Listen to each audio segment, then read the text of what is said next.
чолка кырккан жокмун. Чынын айтып кетейин, себеби аябай талкуу болдум да ошол учурдачы. Айпери чачын кыркып салыптыр, Айпери көкүл кыркып салыптыр деп аябай талкуу болушту. Бирок кырккан жокмун. Жөн гана чачымды бийик мынал жерге түйүп туруп, анан кийин учун алып келип мындай көкүл кылып, чолка кылып түшүрүшүп, анан ошону гана тегиздеп учтарынан алып койду. Өзүмө абдан жакты десем болот.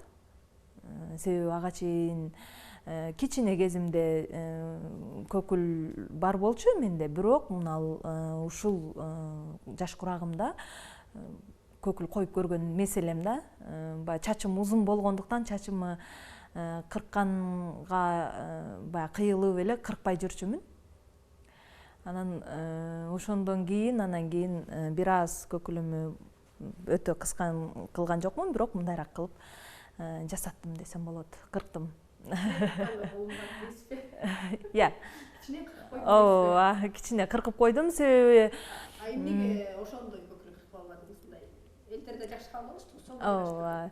Абдан жакшы кабыл алышты, жакшы жарашыптыр дешти, жакшы ойлорун айтышты. Азыркы күнгө чейин баягы телевидениялардан клибим кетип аткандыктан, ишке барсам дагы, көчөгө чыксам дагы сүйүү бакыт алып келет клибиңдеги образың абдан сонун жарашыптыр дешипчи, баш бармагын көрсөтүшүп.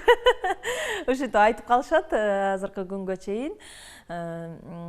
Рахмат, ушул элим жакшы сөзүн арнап турганына албетте. Антип кыркып алсам деле болмок, бирок мен өзүм каалаган жокмун. Себеби чачымды кырккым келбейт. Чачымды кичинемде ошол тайынем өстүрткөн. Биздин чачыбызды бардык неберелеринин чачтарын узун кылып өстүрткөн.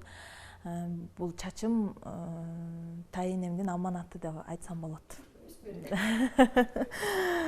Анан эми баягы ден соолукка байланыштуу же болбосо азыр биз баягы лактарды, прелестерди колдонгонго бир аз чачым түштү. Анан учтары гүлдөп калган учурда кичине кыркып коем. А так мындай кыркайын деген ниетим жок. Кыркпайм буюрса чачымды.